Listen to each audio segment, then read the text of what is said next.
When I observe this ball, simple and round, I perceive in it much more than a mere game object. It is the perfect symbol of human desire, something that moves, that escapes, that never remains in our hands for long.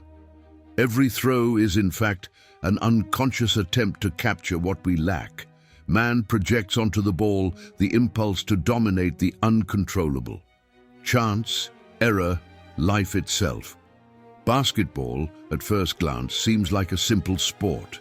But under the lens of psychoanalysis, it reveals itself as a battlefield of the unconscious. The player does not only fight against the opponent, but against the internal forces that inhabit him, the fear of failure, the eagerness to win, the desperate need to be seen. Every movement is a disguised confession, a gesture where the body speaks what the mind attempts to silence. The sound of the ball bouncing is, to me, like the echo of the human heart. Rhythmic, insistent, revealing what is repressed beneath the appearance of control.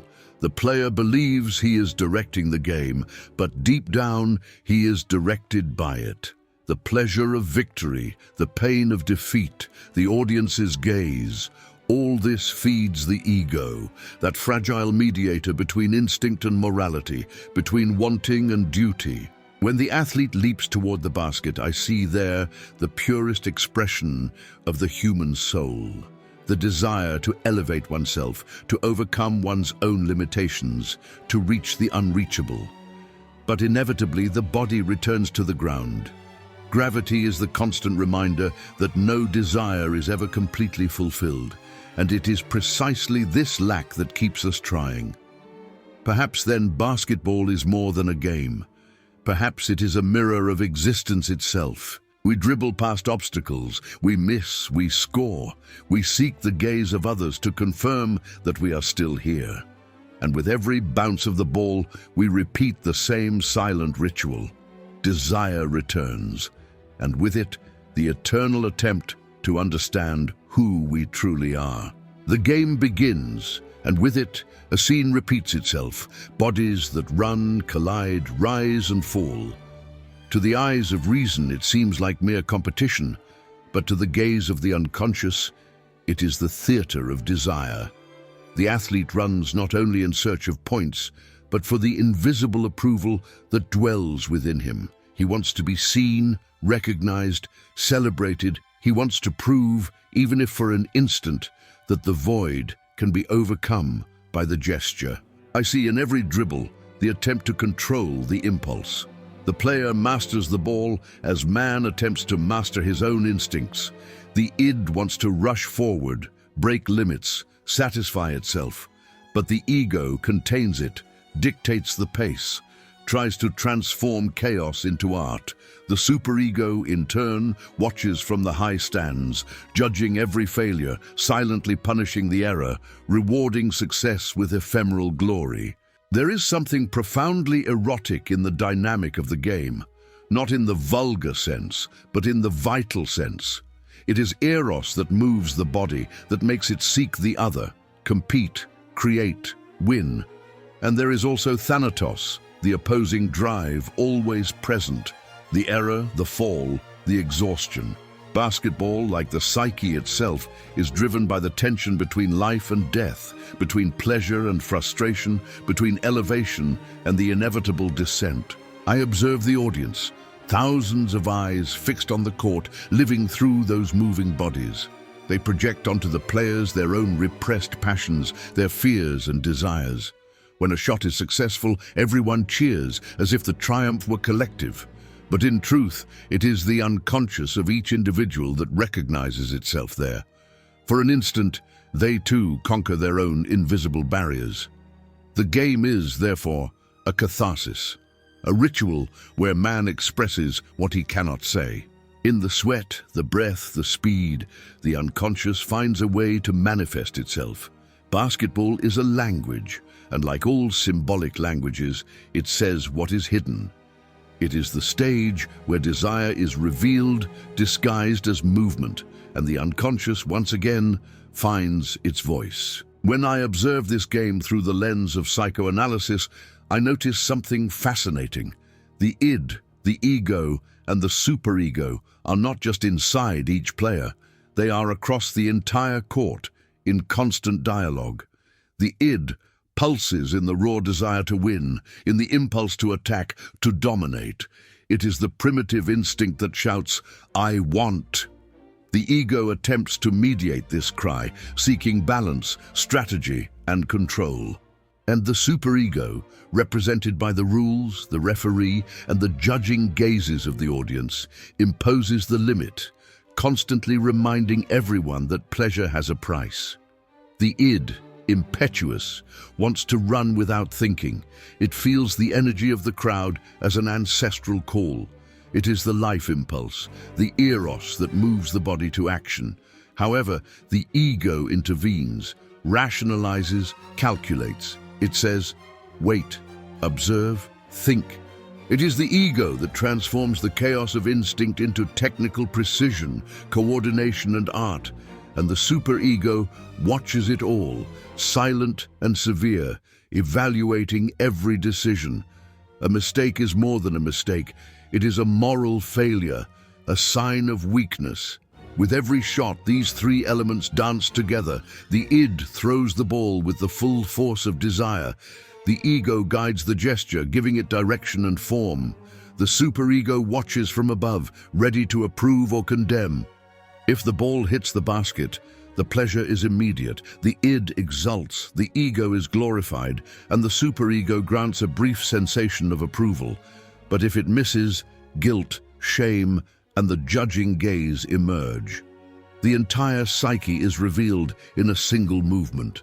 The pleasure of winning is not just physical, it is a profound manifestation of the unconscious.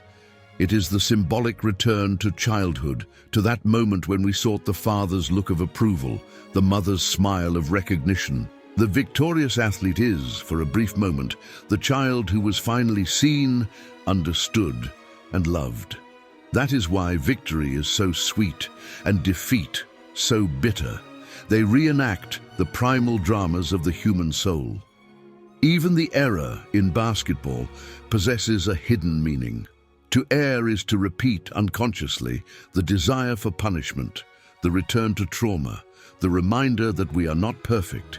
It is the unconscious reaffirming its presence. I am still here. And so the game continues, not just on the court, but inside every mind, in silence, in the eternal conflict between desire and morality, between impulse and containment. As I observe this game, I realize that basketball is, in fact, a mirror of the human being in their oldest pursuit. The desire to be seen. Man plays, competes, and performs, not just to win, but to exist in the eyes of the other. Because deep down, every gaze is a form of validation.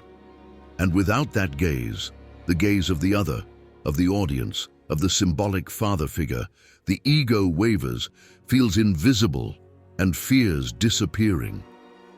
There is also the fear of failure, which accompanies every leap and every shot.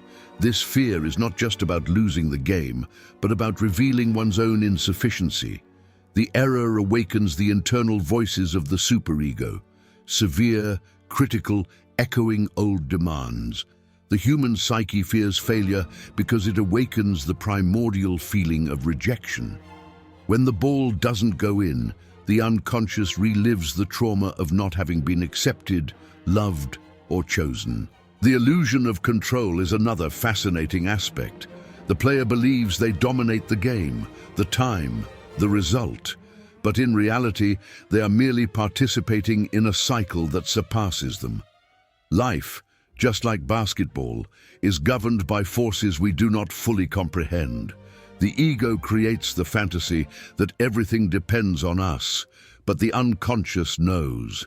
There is always something that escapes, something that decides in silence, in the depths of the soul. The unconscious pleasure of repetition is what keeps the game alive. Shooting, missing, trying again, it is the same movement that the human being repeats in all dimensions of life. We seek pleasure not only in victory, but also in the attempt. The return of desire is the fuel of existence. We repeat the gesture because on some level, we believe that perhaps this time the void will be filled. And yet, it is this very repetition that defines us. We play, we love, we fight, we lose, and we try again. Perhaps deep down, we do not seek triumph, but the feeling of continuity. Basketball, like life, is a dance between control and chance, between desire and renunciation, and in every movement, the unconscious whispers, "Keep going, for it is in the attempt that you find yourself." There is a moment at the end of every analysis when silence becomes more revealing than words. The game ends, the ball rests, the audience disperses. Only the echo of what was lived remains. The sound of breathing, the exhaustion, the gaze still searching for meaning. It is in this instant that I understand. Basketball, just like life itself, is not explained solely by victory or defeat, but by the continuous movement between the two. Perhaps the true mystery of the game lies precisely in its infinite repetition. Man falls, gets up, tries again. He errs, corrects, dreams. And it is in this cycle that he recognizes himself as alive. The pleasure is not only in reaching the final point, but in reliving the desire to reach it. With every shot, the unconscious writes, without words, the secret diary of the human soul. When I look at this ball on my desk, I realize it carries the symbol of everything that moves us, the desire to understand, the fear of failing, and the silent hope to try again. Perhaps that is why the game never truly ends. It merely transforms into memory, into emotion, into dream. Man plays because he wants to conquer time. He shoots against the void, believing he can give shape to destiny. And yet, it is destiny that watches him patiently, knowing that every attempt is a disguised confession. I exist, I desire, I continue. Basketball, then, ceases to be a sport. It becomes a metaphor of the soul, searching for itself in movement. Perhaps basketball, like life, is a game of eternal return. We fall, we get up, we try again. And within every attempt dwells the silent confession of the human being, the will to be, to feel, to leave a mark before the final whistle.